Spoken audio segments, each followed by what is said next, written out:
इस वीडियो में हम बात करने वाले हैं 6 मोस्ट इंपॉर्टेंट कैंडलस्टिक पैटर्न के बारे में जिन्हें हर एक बिगनर ट्रेडर को पता होना चाहिए। Bullish rejection candle, bearish rejection candle, morning star candlestick pattern, evening star candlestick pattern, bullish engulfing और बेयरिश इंगुल्फिंग।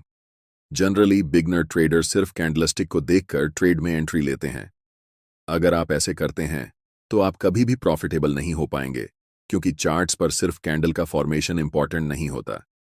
जब तक आप उस कैंडल को प्राइस एक्शन के साथ नहीं जोड़ेंगे तब तक आपको रिजल्ट नहीं मिलेगा। इस वीडियो में हम एग्जैक्टली यही जानने वाले हैं कि इन सभी 6 कैंडलस्टिक पैटर्न को कैसे सपोर्ट और रेजिस्टेंस, सप्लाई और डिमांड, कैंडल के बनने के पीछे की साइकोलॉजी, कब कैंडल को ट्रेड करना है और कब कैंडल को ट्रेड नहीं करना है, यह जानेंगे। साथ ही हम इन सभी कैंडलस्टिक पैटर्न को लाइव मार्केट उदाहरण के साथ ट्रेड करके देखेंगे, जिससे आपको यह पूरा कॉन्सेप्ट अच्छे से समझ में आए, प्रैक्टिकल नॉलेज मिले और आप प्रॉफिट बना सकें। तो चलिए वीडियो को शुरू करते हैं और सबसे पहले रिजेक्शन कैंडल्स की बात करते हैं। स्क्रीन पर दिख रहे सभी कैंडल्स रिजेक्शन कैंडल्स हैं। अब आपको दिख रहा होगा कि इनमें बहुत सारे कैंडल्स जैसे हैमर कैंडल, इन्वर्टेड हैमर या फिर शूटिंग स्टार कैंडल शामिल हैं। लेकिन आपको कैंडल का नाम याद रखना जरूरी नहीं है, क्योंकि ये सारे कैंडलस्टिक पैटर्न एक ही तरीके से ट्रेड किए जाते हैं। हम इन सभी कैंडलस्टिक को 2 ग्रुप में डिवाइड करते हैं। पहला बुलिश रिजेक्शन कैंडलस्टिक पैटर्न और दूसरा bearish rejection candlestick pattern. Bullish rejection candlestick pattern की लोअर वीक बॉडी के कंपैरिजन में लंबी होती है। अगर आपको नहीं पता कि बॉडी और वीक क्या होते हैं, तो मैं बता दूं कि ये जो बॉक्स एरिया है, जो कि ग्रीन या फिर रेड हो सकता है, इसे हम कैंडल की बॉडी कहते हैं। यह हमें बताता है कि कैंडल की ओपनिंग कहां हुई थी और क्लोजिंग कहां हुई है। कैंडल के ऊपर और नीचे जो आपको यह लाइन दिख रही है, इसे हम वीक कहते हैं, जो हमें कैंडल रेंज के बारे में बताती है, प्राइस कितना ऊपर तक गया और कितना नीचे तक। वापस टॉपिक पर आते हैं। बुलिश रिजेक्शन कैंडल की लोअर वीक बॉडी के मुकाबले लंबी होती है, जो हमें बताती है कि कैंडल ओपनिंग के समय मार्केट में सेलिंग का प्रेशर हाई था, जिससे प्राइस नीचे तक आ गई। लेकिन कैंडल क्लोज होने से पहले मार्केट में बड़े क्वांटिटी में बायर्स की एंट्री हुई, जिससे प्राइस ऊपर जाकर क्लोज हुई। सिंपल भाषा में यह कैंडल हमें बता रही है कि बायर्स और सेलर्स के बीच की लड़ाई में बायर्स ने सेलर्स को हराकर मार्केट में अपना दबदबा बढ़ा लिया है। बुलिश रिजेक्शन कैंडल जनरली आपको डाउन ट्रेंड के बाद दिखाई देता है। यह कैंडल हमें संकेत देती है कि प्राइस अब यहां से ऊपर जाने वाली है। लेकिन जब हम चार्ट्स देखते हैं तो हमें बहुत सारे बुलिश रिजेक्शन कैंडल्स दिखते हैं, लेकिन हर कैंडल में इतना ताकत नहीं होता कि सिर्फ कैंडल ये डिसाइड कर सके कि अब मार्केट यहां से ऊपर जाएगी। इसीलिए हर एक अनुभवी ट्रेडर सपोर्ट, रेजिस्टेंस या फिर सप्लाई और डिमांड का हेल्प लेता है। इसीलिए मैंने आपको शुरू में कहा था कि कैंडल का सिर्फ फॉर्मेशन इंपॉर्टेंट नहीं है, बल्कि इंपॉर्टेंट यह है कि वह कैंडल किस कॉन्टेक्स्ट और लोकेशन पर बन रही है। इस उदाहरण को ध्यान से देखिए। चार्ट्स पर यह एक स्ट्रॉन्ग सपोर्ट एरिया है, जहां से प्राइस प्रीवियस चार्ट्स पर रिजेक्शन लेकर ऊपर गई है। जब भी प्राइस इस सपोर्ट एरिया पर आकर एक बुलिश रिजेक्शन कैंडल बनाती है, तब हमें मार्केट में अलर्ट हो जाना चाहिए। याद रखें, कभी भी हमें तुरंत एंट्री नहीं लेना चाहिए।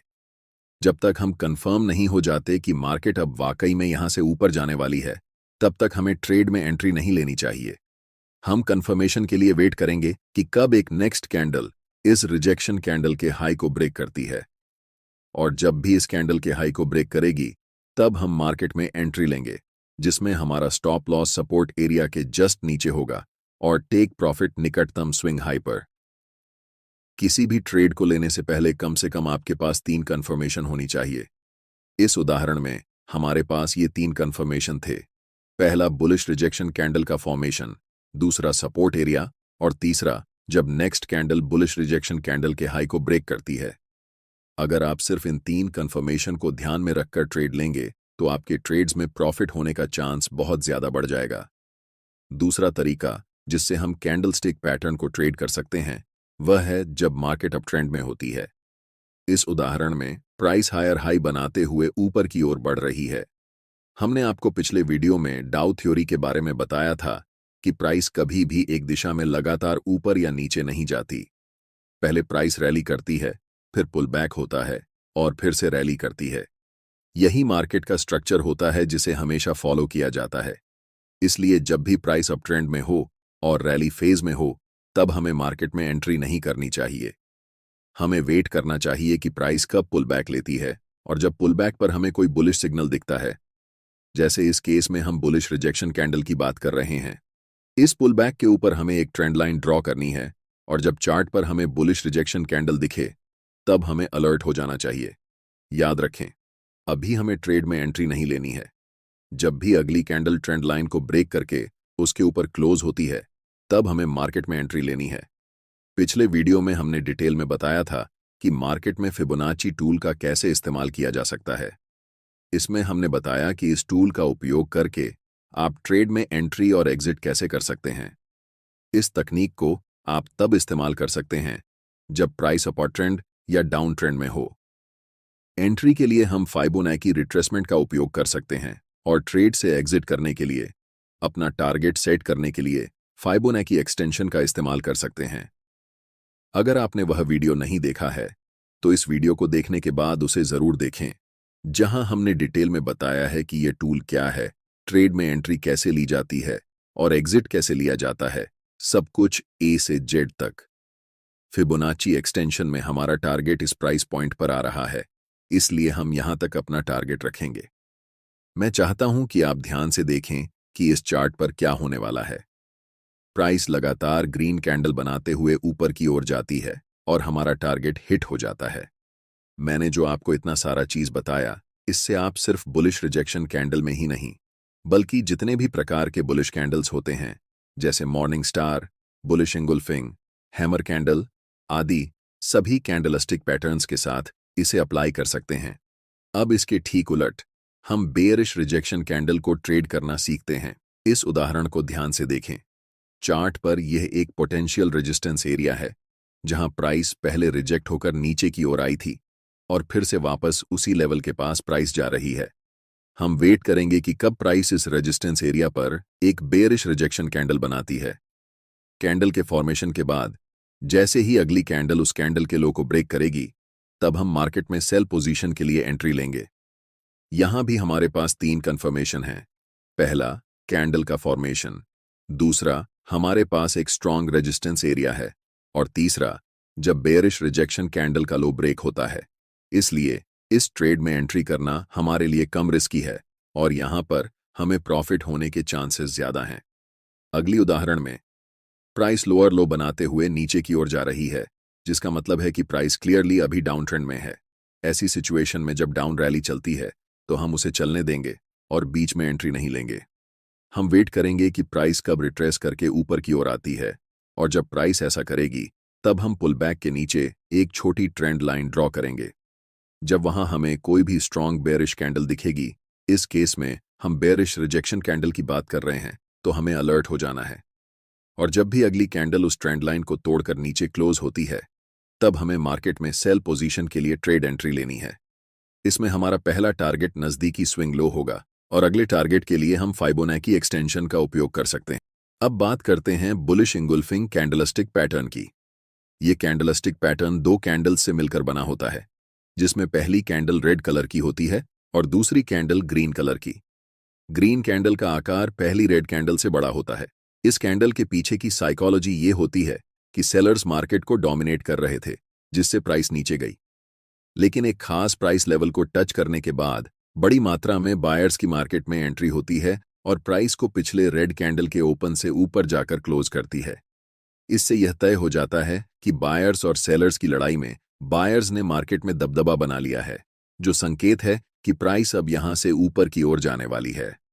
चलिए इस उदाहरण से समझते हैं। यह एक सपोर्ट एरिया है, जहां पर प्राइस कई बार आकर रिजेक्ट हुई है। इसलिए अगली बार जब भी प्राइस इस लेवल पर आकर एक बुलिश इंगुल्फिंग कैंडलस्टिक पैटर्न की फॉर्मेशन करती है, तब हमें मार्केट में बाय पोजीशन में एंट्री के लिए तैयार रहना चाहिए। जैसे ही अगली कैंडल ग्रीन कैंडल के हाई को ब्रेक करती है, हमें एंट्री लेनी है। हमारा स्टॉप लॉस सपोर्ट लेवल के नीचे होगा और टारगेट लास्ट स्विंग हाई तक रहेगा। इसी का ठीक उल्टा है बेयरिश इंगुल्फिंग कैंडलस्टिक पैटर्न, जिसमें पहली कैंडल ग्रीन होती है और दूसरी कैंडल रेड। रेड कैंडल का आकार पहली ग्रीन कैंडल के मुकाबले बड़ा होता है। इसका मतलब यह है कि बायर्स और सेलर्स की लड़ाई में सेलर्स ने बायर्स को हराकर मार्केट में अपना दबदबा कायम कर लिया है।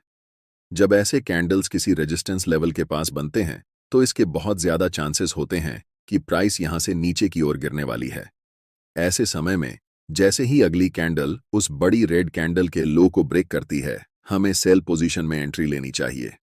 हमारा स्टॉप लॉस रेजिस्टेंस एरिया के ऊपर होगा और टारगेट सपोर्ट लेवल या फिर रीसेंट स्विंग लो तक रहेगा। अब बात करते हैं मॉर्निंग स्टार कैंडलस्टिक पैटर्न और इवनिंग स्टार कैंडलस्टिक पैटर्न के बारे में। Morning star candlestick pattern 3 candles से मिलकर बनता है, जिसमें पहली कैंडल बड़ी और रेड कलर की होती है। दूसरी कैंडल एक इंडिसीजन कैंडल होती है, जिसमें बायर्स और सेलर्स की लड़ाई बराबर की होती है। इस कैंडल का कलर रेड या ग्रीन दोनों हो सकता है। तीसरी और आखिरी कैंडल एक बड़ी ग्रीन बुलिश कैंडल होती है, जो बताती है कि मार्केट में वापस बायर्स ने हैवी क्वांटिटी में एंट्री कर ली है, जिससे प्राइस अब ऊपर की ओर जाने वाली है। लेकिन ध्यान रहे, सिर्फ कैंडलस्टिक पैटर्न देखकर ट्रेड में एंट्री नहीं लेनी चाहिए।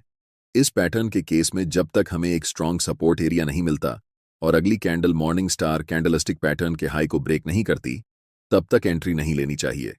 लेकिन जब यह तीनों क्राइटेरिया पूरी हो जाते हैं, पहली कैंडल का फॉर्मेशन, दूसरा सपोर्ट एरिया और तीसरा अगली कैंडल का पिछले कैंडल के हाई को ब्रेक करना, तभी हमें मार्केट में एंट्री लेनी चाहिए। ऐसे ट्रेड्स की एक्यूरेसी सबसे ज्यादा होती है। इस पैटर्न का ठीक उल्टा है इवनिंग स्टार कैंडलस्टिक पैटर्न। इस पैटर्न में भी 3 कैंडल्स शामिल होती हैं। पहली कैंडल ग्रीन होती है, दूसरी कैंडल इंडिसीजन कैंडल होती है और तीसरी कैंडल रेड होती है। अगर यह पैटर्न किसी रेजिस्टेंस एरिया के पास बनता है और अगली कैंडल पिछले कैंडल के लो को ब्रेक कर देती है, तो हमें सेल पोजीशन में एंट्री लेनी चाहिए। हमारा स्टॉप लॉस रेजिस्टेंस एरिया के ऊपर होगा और टारगेट रीसेंट स्विंग लो के पास रहेगा।